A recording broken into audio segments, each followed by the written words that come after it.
আসসালামু আলাইকুম প্রিয় বন্ধুরা, চলে এসেছি বাকেরগঞ্জ থেকে বেতাগীতে ঐতিহ্যবাহী শাহী বিবি চিনি মসজিদ। এই মসজিদটি হচ্ছে আসলে ঐতিহাসিক একটি মসজিদ। মুঘল আমল থেকে এই মসজিদটি স্থাপিত হয়েছে। অনেকেই এই মসজিদে দান সদকা এবং নামাজের উদ্দেশ্যে এখানে চলে আসে।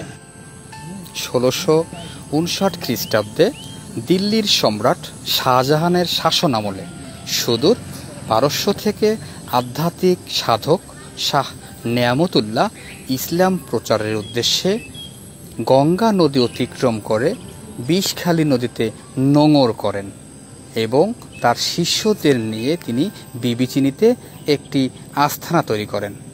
মোগল স্থাপত্য শৈলী দ্বারা এক গম্বুজ বিশিষ্ট এই মসজিদটি তিনি নির্মাণ করেন, যার দৈর্ঘ্য ৩৩ ফুট এবং প্রস্থ ৩৩ ফুট।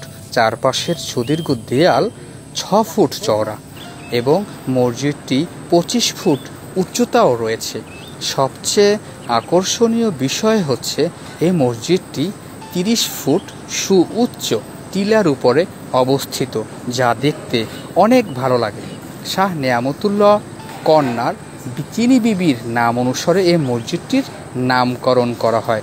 স্থানীয়দের মতামত, শাহ নেয়ামতুল্লাহ এই মসজিদটি জিন ও পরীদের দ্বারা নির্মাণ করেছিলেন। স্থানীয়রা আরও জানান এই মসজিদটি জিন ও পরীদের মসজিদ নামে পরিচিত। অনেকে এখানে মানত করেন এবং দান সদকাও করে থাকেন। ধন্যবাদ প্রিয় বন্ধুরা, পাশে থাকবেন। আসসালামু আলাইকুম রহমতুল্লাহ।